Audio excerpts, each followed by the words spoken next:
பேகுரு சொந்தங்களுக்கு வணக்கம். இன்னைக்கு நேர்காணல நம்மளோட இருந்திருப்பார் தமிழக பாஜகவின் மாநில பொருளாளர் திரு எஸ்.ஆர். சேகர் அவர்கள். வணக்கம். வணக்கம். கவர்னர் அவர்களை வைத்து திமுக எதை திசை திருப்ப பார்க்குது? தமிழ்நாடு சட்டம் ஒழுங்குல சீர்கெட்டு இருக்கு.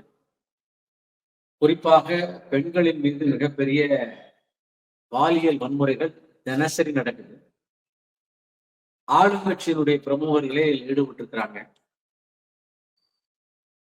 அதே மாதிரி ஊழல் வழக்குகள், ஊழல் புரிகின்ற தன்மை, இந்த மாதிரி மாநில அரசாங்கம் பல்வேறு டைரக்ஷன்ல குற்றச்சாட்டுகளுக்கு ஆளாகி உண்மையிலே தடுமாறி வருகிறது, திக்குமுக்காடி வருகிறது. அதுல எதத்துன்னா பித்தந்தெளிங்கிற பாக்குறப்ப கவர்னருடைய உரையை வச்சு நம்ம திசை திருப்பலாம்னு திமுக நம்பியது, நம்புகிறது. இப்ப அந்த நம்பிக்கை பொய்யாயிருக்காங்க வேற விஷயம். ஆனா அந்த சட்டமன்றம் கூடுகின்ற நாளன்று எதிர்பார்த்து காத்திருந்தது. அதனால அவர் தேசிய கீதம் இசைக்க வேண்டும் என்று சொன்ன உடனே அப்பா கடைசியா ஒரு பாயிண்ட் தட்டிடலாம்னு சொல்லிட்டு அவரு முடியாதுன்னு சொல்லி வெளிநடப்பு செய்ய அவர் செய்வார்னு சொல்லி தெரிஞ்சு செய்து உடனே குற்றவாளியான திமுக குற்றத்தை கவர்னர் மேல போடுறதுக்கு உடனே வேலை செஞ்சிருச்சு. அதாவது அரசியல் சட்டத்தை பாதுகாப்பதற்கு, அரசியல் சட்டத்தின் ஆணிவேரான தேசிய கீதத்தை அவமதித்ததற்கு, பாடாமல் புறக்கணித்ததற்கு திமுக தண்டிக்கப்பட வேண்டும். மன்னிப்பு என்பது இதுக்கு கிடையாது. ஆனால் அந்த தண்டிக்கப்பட வேண்டும் என்பதற்காக கவர்னர் அதை எதிர்த்து போராடி வெளியே போனார். ஆனால் அந்த கவர்னரை எதிர்த்து ஊர் மூசா இவர்கள் போராடினார்கள். போராட்டம் மட்டும் நடத்தல, கவர்னருடைய படத்துக்கு செருப்பு மாலை போட்டார்கள், செருப்பால் அடித்தார்கள், கம்பால் அடித்தார்கள். இப்ப ஈவி ராமசாமி நாயக்கர் மேல அவருடைய வார்த்தைகளையே திருப்பி உபயோகித்ததற்காக சீமான் மீது வழக்கு, சீமான் வீட்டு மீது தாக்குதல் நடத்த, அதுக்கு உங்க தலைவர் அவர்கள் ஆதாரமும் தருவேன் அப்படிங்கிறாரு. உடந்தையா?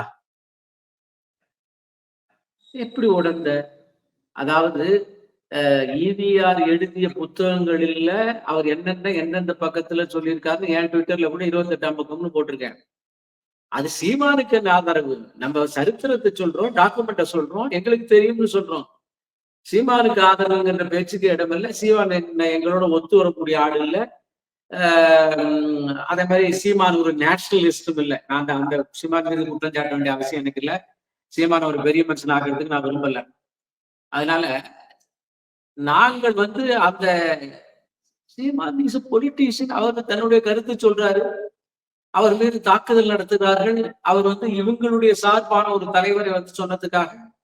ஆனால் அரசமைப்பு சட்டத்தினுடைய ஹெட்டு, கான்ஸ்டிடியூஷனல் ஹெட்டு கவர்னர் மீது இவர்களே வன்முறையை ஏற்றி விடுகிறார்கள், படத்தை வச்சு அவமானப்படுத்துகிறார்கள். இப்படியெல்லாம் அவர்கள் செய்கிறார்கள். எனவே நாங்க திமுகவை, கவர்னருடைய செய்கைகள் திமுகவுக்கு ஆதரவாக போனதாக நினைக்கவில்லை. இல்ல, ஆனா நீங்க உங்க எக்ஸ் தளத்துல போட்டிருந்தீங்க 356 ஞாபகம் இருக்கா? தமிழகத்துல மீண்டும் அதை அமல்படுத்துறதுக்காக இது பண்ணிடாதீங்க அப்படின்னு சொல்லிட்டு போட்டிருந்தீங்க. இல்ல, சாதாரணமாக 356 பொறுத்த மட்டும் இதுவரையில கிட்டத்தட்ட 100 தடவைக்கு மேல, என்னுடைய கணக்கு சரியாக 131 தடவை. அதுல 50 தடவை இந்திரா காந்தி மட்டுமே செஞ்சிருக்கிறாங்க. காங்கிரஸ் தான் இது எல்லாமே மீதி இருக்கிற எல்லாத்தையுமே செஞ்சிருக்கிறது. 156 பிரயோகப்படுத்துவதற்கு நாங்கள் எந்த காலத்தையும் ஆதரவு இல்லை. ஏன்னா கிட்டத்தட்ட 90 முறை பயன்படுத்தப்பட்ட 356 மாநில அரசுகள் மெஜாரிட்டியோடு இருக்கும்போது காங்கிரஸ் பயன்படுத்தியிருக்கிறது. மெஜாரிட்டி. தமிழ்நாட்டுல கூட 5 முறை பயன்படுத்தப்பட்டிருக்கிறது. பாண்டிச்சேரி 1, தமிழ்நாடு 2, அதுல 2 திமுக, 2 காங்கிரஸ், 2 அதிமுக. அதுல 1976 ஜனவரி 31 எமர்ஜென்சி காலத்தில் இந்திரா காந்தி பயன்படுத்தி கருணாநிதியை காலி பண்ணாங்க. 90லயே இதே மாதிரி ஜனவரி 30ஆம் தேதி அன்னைக்கு. ஆனால் இன்னைக்கு ராஜீவ் காந்தியினுடைய தூண்டுகோலால் சந்திரசேகர் டம்மி அரசாங்கம் டிஸ்மிஸ் பண்ணிச்சு. அப்ப சொல்லப்பட்ட காரணம் வந்து தேச துரோகம் அப்படின்னு சொல்லி. இப்ப நாங்க வந்து தேச துரோகமான விஷயங்கள் நடக்குமே ஆனால் பார்த்து கொண்டிருக்க முடியாது. இது தேச துரோகம். ஏன்னா ஒரு ஒரு தேசிய கீதத்தை பாடலைன்னா தேச துரோகம். என்னங்க உங்க இஷ்டத்துக்கு ஆட்சி நடத்துறீங்க, மத்திய அரசு கையில இருக்குன்னா ஏத்தமா உங்களுக்கு இப்படி எல்லாம் நீங்க கேள்வி கேட்கலாம்.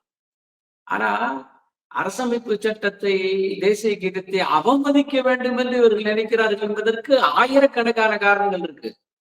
63க்கு முன்னால் வரை இவர்கள் திராவிட நாடு கோரினார். 63ல வந்து இந்திய பாதுகாப்பு சட்டத்துல உள்ள போய் சொன்னோன்னு அப்படியே டமால் கீழ போட்டாங்க. அதுக்கப்புறம் தொடர்ந்து இவர்கள் தேசிய கொடி, தேசிய கீதம் இவைகளை அவமதித்துக் கொண்டுதான் இருக்கிறாங்க. குறிப்பா இவங்க ஆட்சியில் இருக்கும்போது செய்வார்கள். இந்த முறை நான் ஏன் இந்த 356 பயன்படுத்த கூடாதான்னு கேள்வி கேட்டதுக்கு எங்களுக்கு அது முழுக்க உடன்பாடு இல்லாவிட்டா கூட தேசத்திற்கு எதிராக, அரசமைப்பு சட்டத்துக்கு எதிராக போகுமே ஆனால் பார்த்து கொண்டிருந்தால் மத்திய அரசில் நம்ம உட்கார்ந்து பிரயோஜனம் இல்லை. 23ஆம் வருஷம் இதே சட்டமன்றத்தில் இதே கவர்னர் நகர்த்துகின்ற போது ஜெய்ஹிந்த் என்கிற வார்த்தைகளை பிரயோகப்படுத்தல கவர்னர் உரையில. அதை வந்து பெருசாக புகழ்ந்து பாராட்டி ஸ்லாகித்து ஒரு திமுகவுடைய எம்எல்ஏ முதலமைச்சரை புகழ்கிறார், சட்டமன்றத்துக்கு கொண்டார். அப்படியே ரசிக்கிறார் ஸ்டாலின், கால் மேல கால் போட்டுக்கிட்டு ரசிக்கிறார். அவை குறிப்பில் இருந்து அதை நீக்க வேண்டாமா, இந்த மாதிரி பேசிட்டாரேன்னு சொல்லிட்டு. இல்லையா, கூப்பிட்டு பேசாதையா அப்படின்லாம் இல்லையான்னு சொல்ல வேண்டாமா? அதனால இவர்களுக்கு பேசிக்கலி ரத்தத்தில், சிந்தனையில், செயல்பாட்டில் தேச விரோத எண்ணங்கள் இருக்கிறது. எனவே தான் நான் சொன்னேன். அதனால அந்த வகையில் சொல்லப்பட்டதை தவிர மிரட்டுவதற்காக அல்ல, பணி வைப்பதற்காக அல்ல, தப்பை சுட்டி காட்டுவதற்காக இப்படி ஒரு சட்டம் இருக்கிறது என்பதை நினைவுபடுத்துவதன் மூலமாக கொஞ்சம் திருந்துகிறார்களா என்று பார்ப்பதற்காக. அடுத்தது யார் அந்த சார் அப்படின்னு சொல்லிட்டு இன்னும் பதிலே வரல அப்படின்னு சொல்லிட்டு நீங்க உங்க மாநிலத்துல எல்லாம் கேட்டுட்டே இருக்கீங்க. அப்படி ஒண்ணு இல்லவே இல்லை. இன்னொன்னு, அவர் திமுக அனுதாபி அப்படின்னு முதல்வர் அவர்கள் சட்டமன்றத்திலேயே சொல்றாரு. யாரா இருந்தாலும் 3 மணி நேரத்துல நாங்க நடவடிக்கை எடுத்துட்டோம் அப்படின்னு சொல்லிட்டு அவங்க விசாரணையையும் பத்தியும் பேசுறாரு. அப்படி இருக்கப்ப இந்த விசாரணையில உங்களுக்கு இன்னும் என்ன சந்தேகம் இருக்கு? முதல்வர் அவர்களே சட்டமன்றத்துல பதில் சொல்லிட்டார்ல. சார், ஒரு குற்றவாளிய வந்து எவ்வளவு பிரஷர் கொடுக்கப்பட்டிருந்தால், எவ்வளவு போராட்டங்கள் கொடுக்கப்பட்டிருந்தால், எவ்வளவு அறிக்கை கொடுக்கப்பட்டிருந்தா ஒரு 15 நாள் கழிச்சு அனுதாபின்னு சொல்லுவார். நல்ல வேளை இன்னைக்கு சமூக ஊடகங்கள் ரொம்ப வலிமையா இருக்கு.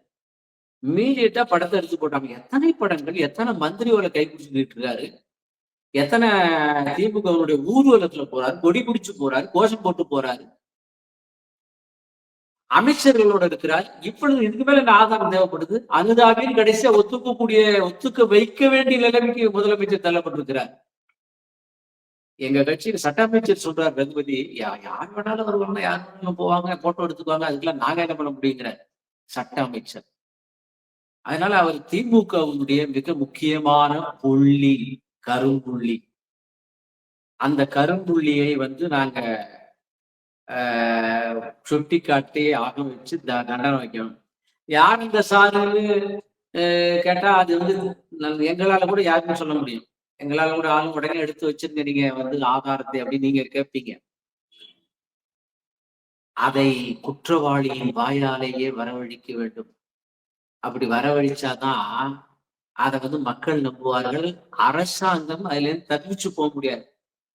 இல்லைன்னா இவங்க இஷ்டத்துக்கு சொல்றாங்க, இவங்க வேண்டாத ஆளுங்க சொல்றாங்கன்னு சொல்லி அதை நீர்த்து போக வைத்து விடுவார்கள். அந்த யார் அந்த சார் வந்து திமுக இருக்கிற அத்தனை பேருக்கு தெரியும், அரசு போலீஸுக்கு தெரியும், ஆட்சியிலும் பெரிய பகிரங்கமான ஒரு இதாயிடுச்சு. உங்கள்கிட்டயே ஆதாரம் இருக்குங்கிறப்ப, சப்போஸ் இன்னி வரையும் தெரியல அப்படிங்கிறப்ப பிஜேபி எப்ப அந்த ஆதாரத்தை வெளில விட போகுது? எவ்வளவு நாள் பொறுத்துட்டு போறீங்க அந்த விசாரணையில? அது சார், நாங்க வந்து இப்ப குற்றவாளியை பற்றி ஒரு ஸ்டேட்மெண்ட் கொடுக்கணும். நம்ம குற்றவாளி விசாரணையில் இருக்கிறார், குற்றவாளி அதை மறுக்கிறார், நம்ம ஸ்டேட்மெண்ட் எடுத்துக்குவாங்களா? எடுத்துக்க மாட்டாங்க. குற்றவாளியினுடைய வாயாக ஒப்புதல் வந்தாலே தவிர எடுக்க மாட்டாங்க. குற்றம் செய்த அரசாங்கம், குற்றம் செய்த மந்திரிகள், குற்றம் செய்ததற்கு உடந்தையாக இருப்பவர்களை தன் கையில வச்சு பாதுகாத்து கட்டி பிடிச்சு அரவணைத்துக் கொண்டிருக்கிற முதல் மந்திரி, இதில் நம்ம வார்த்தை எடுபடும் நினைக்கிறீங்களா? எனவேதான் போராட்டம் நடத்துகிறோம். அவர்கள் வாயாலே வரவழைப்பதற்காக முயற்சி செய்கிறோம். அடுத்து தொடர்ந்த சர்ச்சை என்னன்னா, இப்போ உங்க கட்சியில உட்கட்சி தேர்தல் நடந்துகிட்டு இருக்கு. மாவட்ட தலைமை, மாநில தலைமை வந்து தேர்வுகள்லாம் போயிட்டு இருக்கு அப்ப. அதுல மீண்டும் வந்து அண்ணாமலை அவர்களுக்கு எதிராக சீனியர்ஸ்லாம் வந்து டெல்லிக்கு போறாங்க. ஒரு ரிப்போர்ட்லாம் எடுத்துட்டு போறாங்கன்னு எப்ப பார்த்தாலும் அந்த சர்ச்சை வந்துகிட்டே இருக்கே. அதுக்கான காரணம் என்ன? அதுக்கு உண்மையா அது? எப்ப பார்த்தாலும் சர்ச்சை வந்துகிட்டு இருக்கு. அதுக்கு என்ன காரணம்னு கேக்குறீங்கல்ல? எப்ப பார்த்தாலும் சர்ச்சை வராதா, வராதா, வர வேண்டும், வர வேண்டும் என்று ஏங்கி தவிக்கிறீங்க நீங்கன்னு தெரியுது. சர்ச்சையே இல்லாத காரணத்தினால சர்ச்சை வந்துருச்சுன்னு சொல்லி அப்படியாவது வருதான்னு பாக்குறீங்க. இங்க எந்த சர்ச்சையும் இல்ல. எல்லாருமே ஒன்னாதான் இருக்கும். எல்லாருமே நல்லாதான் இருக்கும். எல்லாருமே அண்ணாமலை தான் வரணும்னு விருப்பப்படுறோம். அதுக்கு ஒரு காரணம், வேற ஒரு காரணம் இல்ல. எங்கள்ட்ட போட்டிலாம் இல்ல. போட்டி இல்லாமல்லாம் இல்ல. நிறைய பேர் தகுதியானவர்களாக ஏற்கனவே அந்த தலைமை பீடத்தை அலங்கரித்திருக்கிறார். இன்னொரு டேர்ம் இருக்கு அவருக்கு. இன்னொரு டேர்ம் இருக்கு. எங்களுடைய சட்டப்பிரகாரம் இன்னொரு 2வது டேர்ம் இருக்கு. 2வது டேர்ம் அவர் வந்து அதுக்கப்புறம் ஆட்சி அதுக்கப்புறம் அவர் போனதுக்கு 3வது டேர்ம் அவர் வர முடியாது. 2வது டேர்ம் கொடுக்க கூடாதுன்னு நீங்க எல்லாம் விரும்புறீங்களா? டெல்லிக்கு போனாங்க, அங்க போனாங்க. அண்ணாமலை வருவாரா இல்லையா தெரியாது. அடுத்த முறை அண்ணாமலை வர முடியாது. உள்ளுக்குள்ளே குழப்பம். ஐயோ! எவ்வளவு ஆசை பாருங்க உங்களுக்கு. அவ்வளவு ஆசை. செய்தியே கிடைக்காதனால நீங்க எல்லாம் ரூம் போட்டு உட்கார்ந்து யோசனை பண்ணி என்ன நினைக்கிறேன், வடை, மசாலா, போண்டா வச்சுக்கிட்டு சாப்பிட்டுக்கிட்டு எழுதுறீங்கன்னு நினைக்கிறேன். அப்படியெல்லாம் ஒண்ணும் இல்ல. அதெல்லாம் நல்லா சாப்பிடுங்க. ஆனா உண்மை இங்க இல்ல. அடுத்து நேற்று பல்லடத்துல பார்த்திருப்போம். போராட்டம் வந்து பண்ணியிருக்கீங்க. இது மாரி அங்க நடந்த அந்த திருப்பூர்ல நடந்த அந்த கொலைக்கு இன்னுவரையும் கைது பண்ணல, நடவடிக்கை எடுக்கல அப்படின்னு சொல்லிட்டு. பட் இது வந்து மத்திய உள்துறை அமைச்சர் இப்ப இங்க இருக்கிற திரு ஸ்டாலின் அவர்கள் கையில தான் காவல்துறை அரசாங்கம் இருக்கு. அவங்க என்ன சொல்றாங்கன்னா, நாங்க திறம்பட செயல்பட்டுக்கிட்டு இருக்கோம். எந்த ஒரு விஷயத்திலயும் வந்து அலட்சியம் இல்லாம திறம்பட செயல்பட்டுக்கிட்டு இருக்கோம். இதை வந்து எதிர்க்கட்சிகள் வந்து அரசியல் ஆக்குறாங்க அப்படிங்கிறாங்களே. சார், இந்த குற்றச்சாட்டு வந்து எல்லா கட்சிகளும் வச்சிருக்கு.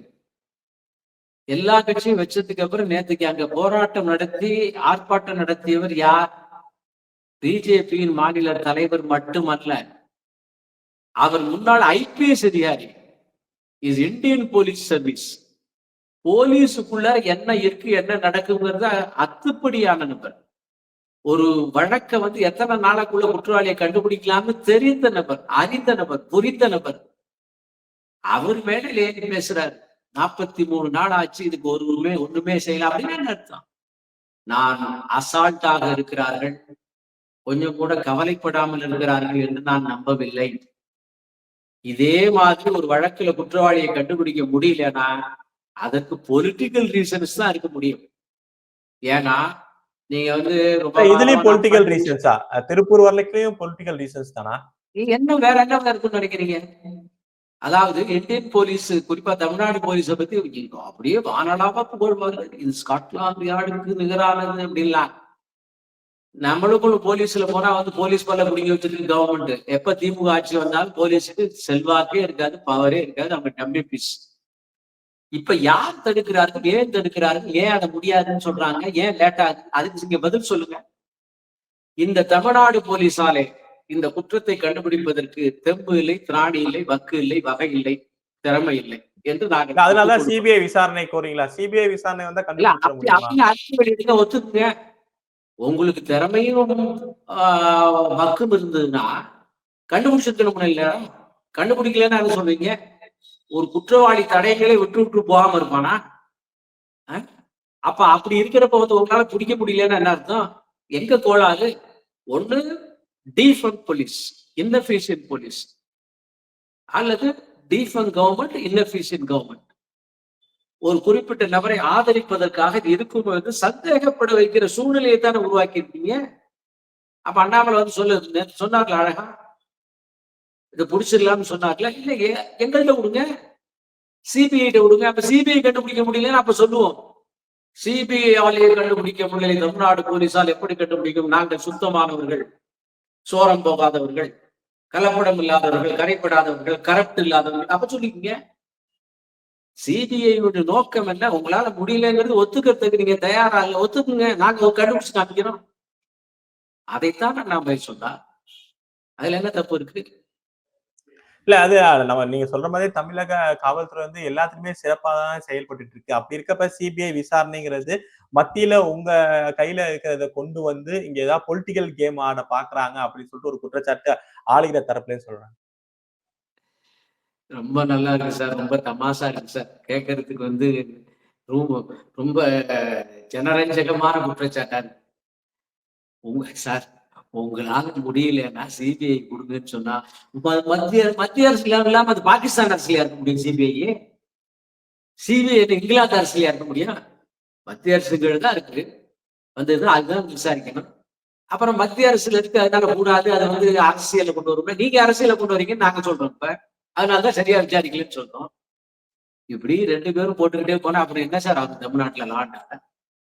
அதனால இவர்களாலே முடியவில்லை என்பதை ஒத்துக்கொள்ள தயாராக இல்லை. முடியவில்லை என்பதை ஒத்துக்கொண்டு சிபிஐயிடம் விட்டால் மக்களுக்கு நல்லது.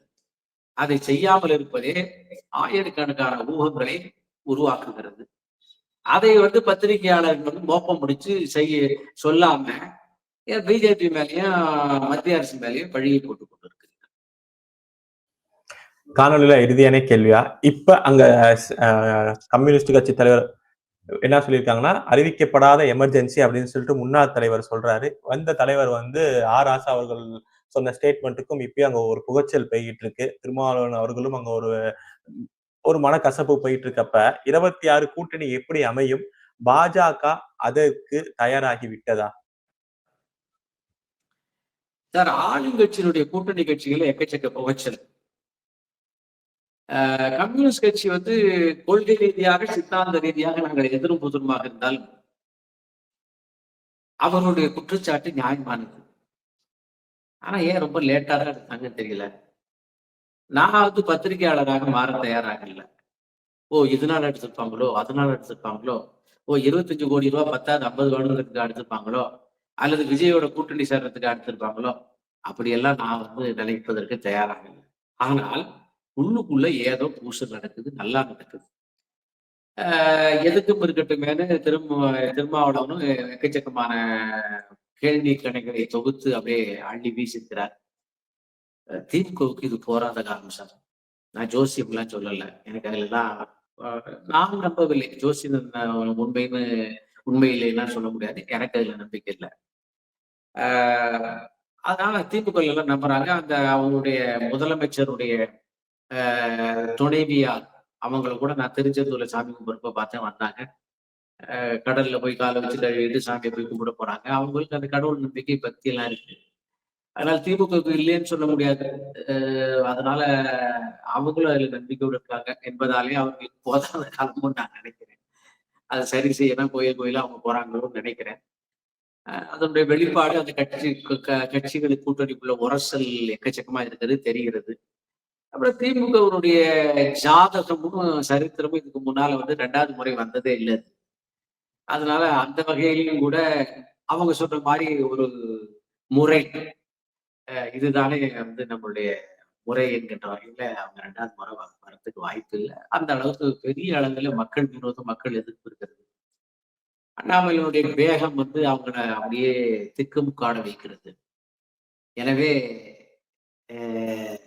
காவிக்கு நல்ல காலம், நம்ம இந்தியாவுக்கு நல்ல காலம், கருப்புக்கு போதாத காலம் என்பதாலே தமிழ்நாட்டில் ஒரு மாற்றத்தை நாம் பார்க்கலாம். திமுக வெளியேற்றப்படுவதற்கு ஒரு வாய்ப்பு பிரகாசமாக இருக்கிறது என்பதை மட்டும் இந்த சம்பவங்கள் வெளிப்படையாக தெரிவிக்கிறது. நீங்களும் நாமும் பொறுத்திருந்து பார்ப்போம். அது நல்ல முடிவையே தமிழ்நாட்டுக்கு தரும் என்று நம்புகிறேன். நிச்சயமாக. இவ்வளவு நேரம் உங்க நேரத்தை நம்ம தளத்துக்கு பயந்தமைக்கு ரொம்ப ரொம்ப நன்றி. நல்லதே நடக்கும். வாழ்க வளமுடன்.